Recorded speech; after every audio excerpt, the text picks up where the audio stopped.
मंच को खाली कर दिया जाए। आप लोग के लिए आए पवन भैया समय देंगे, घबराइए नहीं।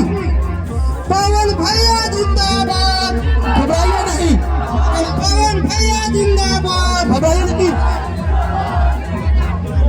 हेलो, कृपया करके मंच से फिर आगे चले जाए, जो पीछे हैं आगे चले जाए, सब करके देख लेंगे। हेलो, पवन भैया को आने दीजिए, कृपया मंच को पास आने दीजिए। हटे साइड हो जाए, कृपया कर पवन भैया को मंच तक आने दीजिए। आइए भैया, साइड हो जाइए, साइड हो जाइए, लाइए लाइए, कृपया मंच छोड़ दो।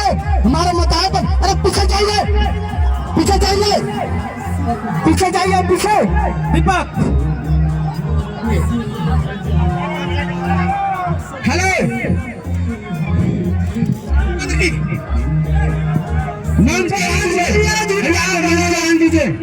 पवन भैया को पवन भैया समाज के लिए लाइए, समाज के लिए काज कर लाइए, समाज के लिए हम बस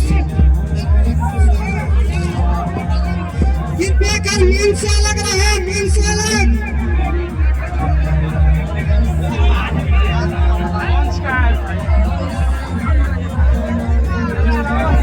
कृपया शांति बनाकर रखे, कृपया शांति बनाकर रखे।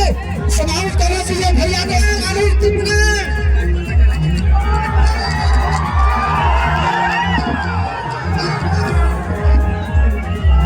पवन भैया जिंदाबाद।